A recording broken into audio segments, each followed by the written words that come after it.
El área de cultura del Ayuntamiento de Teror me pidió hace una semana que elaborara un manifiesto sobre la lectura como hábito formativo de primer orden.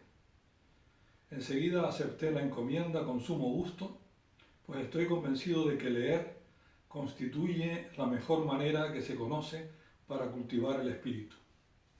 Así que en lo que sigue compartiré con ustedes unas cuantas reflexiones sobre la enorme trascendencia de este asunto. Para muchos de nuestros antepasados, leer era un hecho imposible.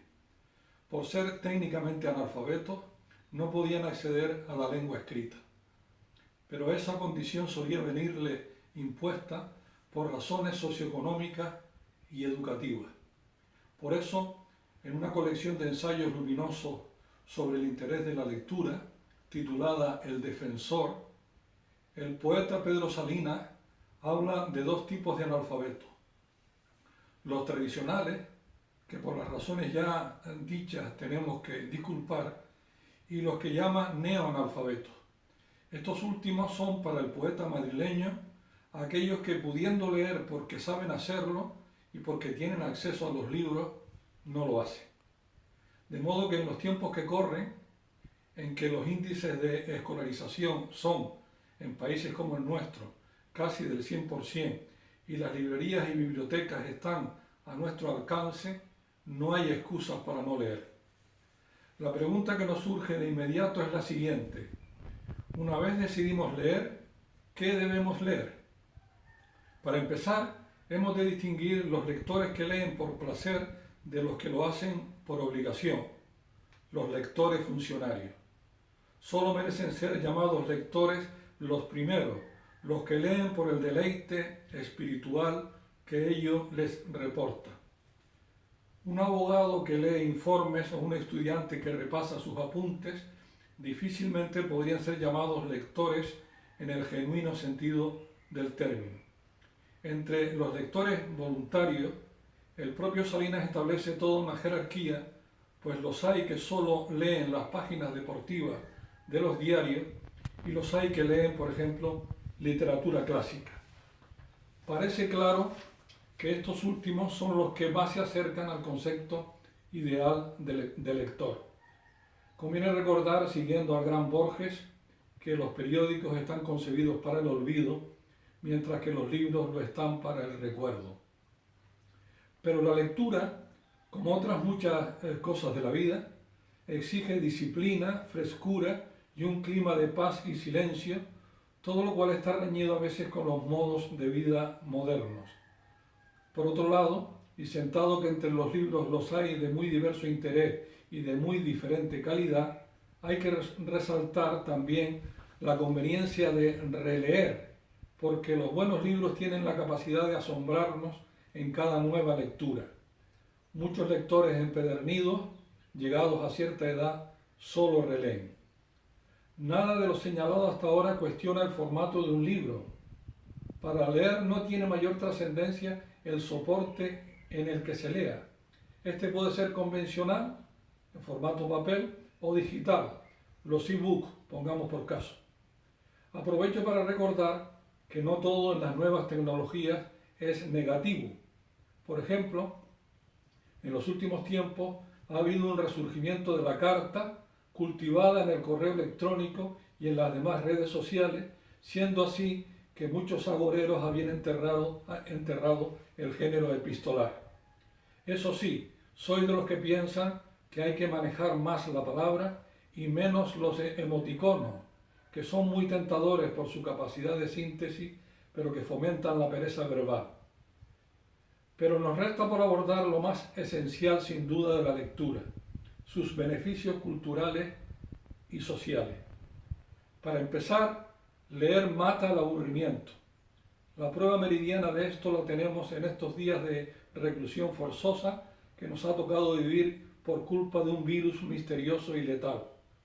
Las personas que poseen el hábito de la lectura y que se pueden refugiar en él nunca se van a aburrir ni en esta ni en otras coyunturas parecidas, como puede ser la convalecencia de una enfermedad. Conozco a muchos amigos que viven solos y que llevan muy bien en soledad y que llevan muy bien su soledad gracias sobre todo a que son lectores regulares. Tal y como nos recordaba recientemente la articulista Irene Vallejo, el psicólogo austríaco Viktor Frankl, superviviente de Auschwitz, afirmó que sobrevivían mejor las personas lectoras porque su imaginación les permitía abstraerse del entorno y construirse un mundo interior rico y protector. Solo así se explica que los más frágiles soportaran mejor la vida del campo de concentración que los de constitución más robusta. Pero la lectura también nos ayuda a expresarnos mejor. Además de robustecer la ortografía, como sabemos bien los docentes, leer nos provee de un amplio vocabulario y nos permite, por tanto, ser más precisos. De pasada debo referirme a ese complemento perfecto de la lectura que son los diccionarios, objetos a los que he dedicado una parte considerable de mi tarea profesional.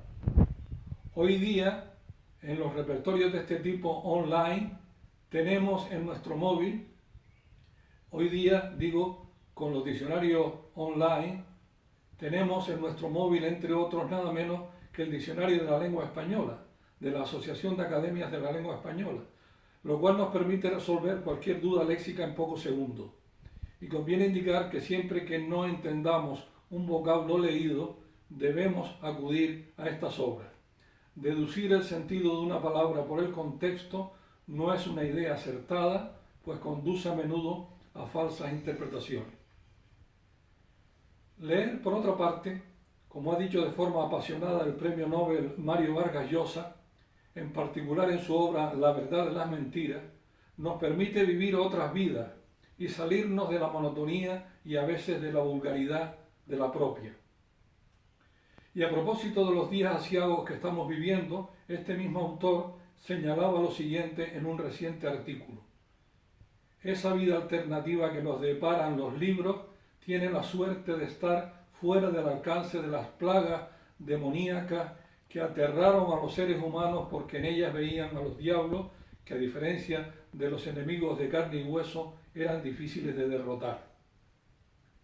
La lectura también nos transforma en ciudadanos ideales de una democracia, porque los poderes, desde los políticos y económicos hasta los religiosos, mediáticos y cibernéticos, tienden a la mentira y a la demagogia.